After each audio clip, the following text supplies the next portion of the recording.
नमस्कार, आप देख रहे हैं न्यूज इंडिया एक्सप्रेस और मैं हूं आपके साथ हिमांशी उपाध्याय। हाल ही में उत्तराखंड कांग्रेस संचार विभाग की प्रभारी बनाई गई चयनिका उनियाल पंडा देहरादून पहुंची, जहां कांग्रेस कार्यकर्ताओं ने उनका स्वागत किया। इस दौरान चयनिका मीडिया से मुखातिब हुई और उन्होंने राहुल गांधी की भारत जोड़ो न्याय यात्रा की जानकारी दी। चयनिका पंडा ने कहा कि भाजपा सरकार ने जो अन्याय इन 10 सालों में किया है, उसको लेकर राहुल गांधी भारत जोड़ो न्याय यात्रा निकालने जा रहे हैं, जिसमें बढ़ती बेरोजगारी दर, महंगाई, महिलाओं के खिलाफ अत्याचार, किसानों के मसले संबंधित कई महत्वपूर्ण विषय उठाए जाएंगे। साथ ही उन्होंने कहा कि ये यात्रा 14 जनवरी से शुरू होगी, जिसमें देश के लोगों से जुड़ने की अपील की गई है। इशू है वो राहुल जी के द्वारा जो निकाले जाने वाली जो न्याय यात्रा है, उसके बारे में आज की ये प्रेस वार्ता है। न्याय यात्रा का जो बेसिक कारण है निकाले जाने का, उसके पीछे एक ही कारण है कि पिछले 10 सालों में अगर आप देखेंगे तो ऐसे बहुत सारे चीज़ें हुई हैं जिसमें ये लगा है कि आम आदमी के साथ जस्टिस नहीं हो पा रहा है। तो जस्टिस नहीं हो पाने के पीछे जो हमने चीज़ें ऑब्जर्व की है पिछले 10 सालों में, आप देखिए कि जो रोजगार की बात हो तो रोजगार जो है, बेरोजगारी जो 3 गुना बढ़ गई है।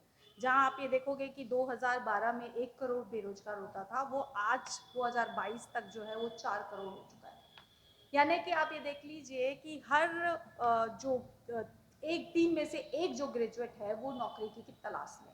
और ये जो बेरोजगारी की जो दर है वो सबसे ज़्यादा जो देखने को मिल रही है वो 35 वर्ष के जो युवा 35 साल का जो मिड एज में जो लोग हैं उनके साथ भी सबसे ज़्यादा देखने को। किसानों के साथ वो खेती किसान जो लोग हैं उनके साथ किस तरह से हुआ, काले कानून लाए गए, किसानों को 1 साल लगातार सड़कों पे बैठे रहना पड़ा। उसके बाद ये सरकार ने वो कानून रोल बैक किए और जिसमें 700 से अधिक जो किसान हैं उनकी मृत्यु हो गई और जिसके बारे में इस सरकार को कोई संवेदना आज भी दिखाई नहीं देती।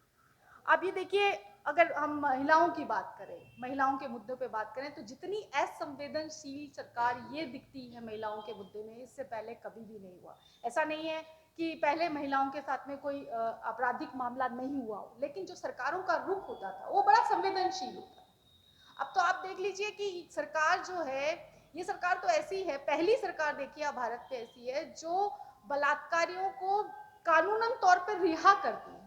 बिल्किस बानो के केस में देखिए आखिरकार सुप्रीम कोर्ट ने उस केस को पलटा।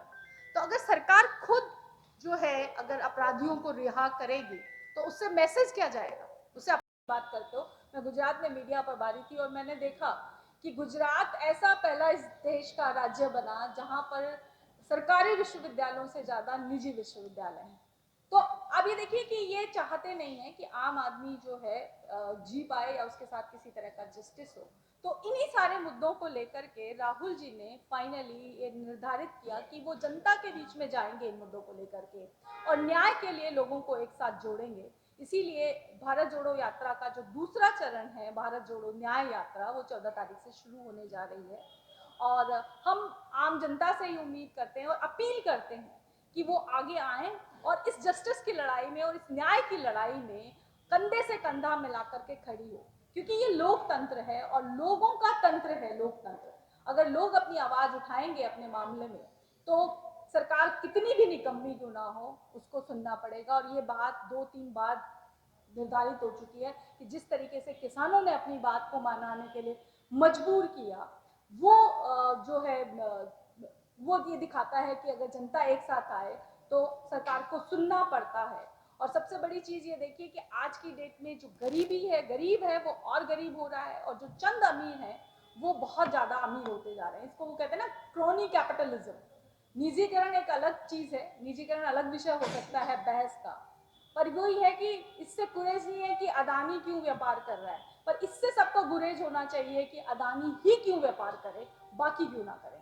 तो ये जो क्रोनी कैपिटलिज्म की तरफ इस देश को धकेलने की कोशिश की जा रही है, जिसमें मुट्ठी भर लोग जो हैं वो अमीर होते जाएंगे और बाकी लोग उन गरीब होते जाएंगे, उस स्थिति के लिए खिलाफ भी लड़ने की इस देश को जरूरत है। तो इसीलिए ये न्याय यात्रा है। तो हमारा इस देश के तमाम आपके माध्यम न्यूज इंडिया एक्सप्रेस के लिए देहरादून से रजत पांडे की ये खास रिपोर्ट। धन्यवाद।